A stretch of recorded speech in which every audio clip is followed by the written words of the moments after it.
La. Yan mga guys, good morning. Mayroon na naman tayong sasakyan na isang Captiva.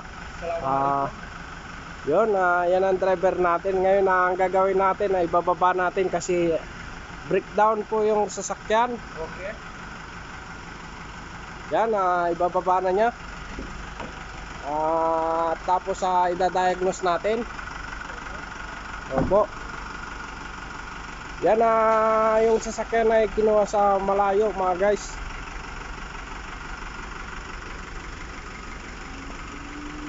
Sana namang diagnosing gagawin natin dito mga guys. Ito po ay isang Captiva na ano. Yan na! Down! Straight! Straight! Yun.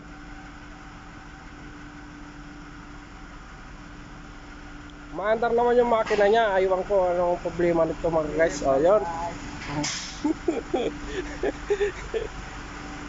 Yan. Tingnan natin kung ano ang sira nito ng sasakyan mga guys. Opo. Yan po mga guys. Tingnan natin tong ano. Sikapin natin. Yan. Unang-una makikita natin dito mga guys, yung kanyang engine light on, nagpa-flash, you know. Nagbi-blinking siya mga guys. Okay, ito yung complaint siguro ng ating customer. Dahil flashing siya. Ibig sabihin yan mga guys, danger zone na yan kasi nagpa-flash siya, nagbi-blink. Opo. Hindi pwedeng ipatakbuhin yung sasakyan malayo. Kaya yun siguro kaya ni-repair.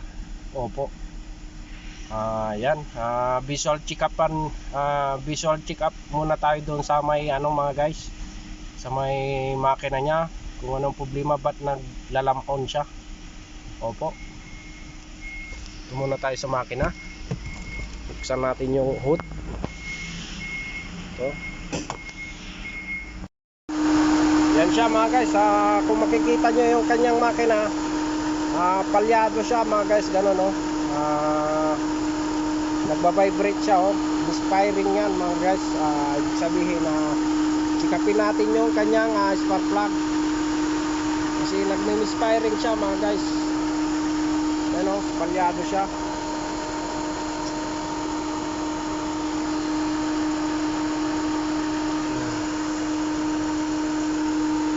Tapos checkin natin kung may mga bangga-bangga dito. Tapos umiihip siya ng dito mga guys. Kung makikita nyo dito sa kanyang turbo intercooler nya, nako, yan o, may bangga yata dito mga guys.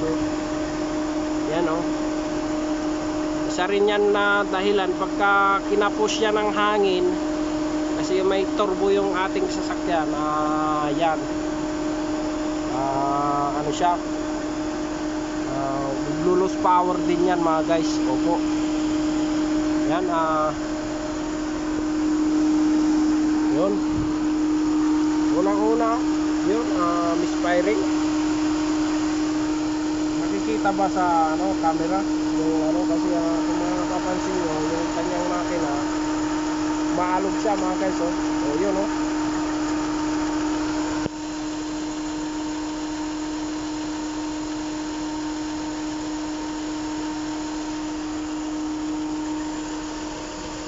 tanggalin natin itong cover. Yan.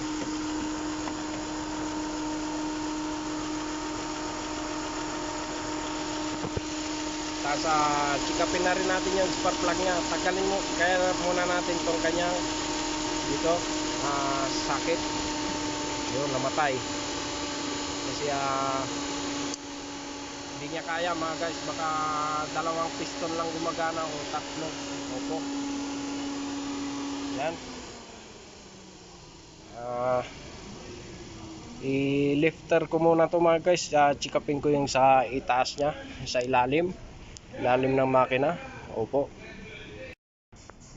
Yan siya mga guys. Naitaas ko na yung sasakyan. Ngayon dito tayo sa ilalim. Sikapin natin itong under chassis nya kung may bangga. Yan. Yun, may fuel filter siya dito. Dito sa may likuran,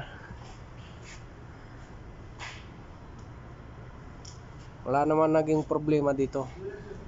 Walang aksidente. Ayan, yan yung kanyang makina. Yan, malinis naman yung kanyang makina mga guys. Ang problema lang, itong nakita natin kanina, yung dito sa may turbo intercooler nya.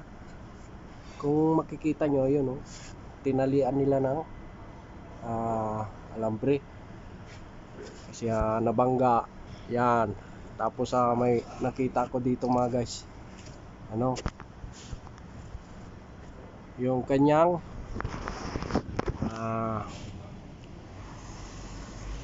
yan, lagyan natin ng ilaw. Ito oh, parang ni-repair nila to mga guys oh. Yun oh, parang repair. Siguro nabutas tong ano na to. Siyempre malakas ang bangga nito eh. Nabangga, nabutas yung turbo intercooler nya mga guys oh. Tapos mapapansin nyo dito, yan oh, may bakas siya ng langis dito banda sa hose. Sikapin din natin yung hose nya. Yan, singaw na yan mga guys pagka may nakita kayong langis na ganyan. Yan, tagas yung ano niyan, hangin. Opo, yan o. Yun. Parang pinalitan na yata yung hose nya. Opo. Tapos dito, nayupi yung intercooler nya, turbo. Yan. Yung turbo hose nya doon sa taas ay orderan din natin ng hose to kasi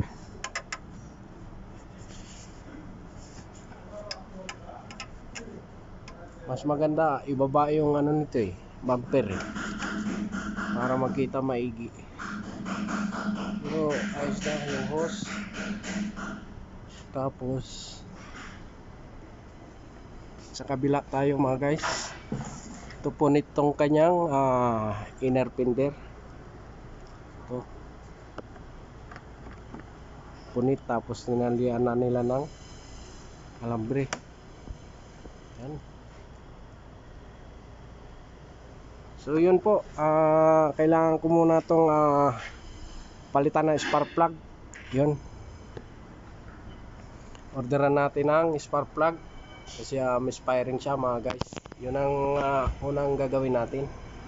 Tapos pag misfiring pa rin, baka yung coil nya, pero bihira pa naman yung bago pa to mga guys, spark plug.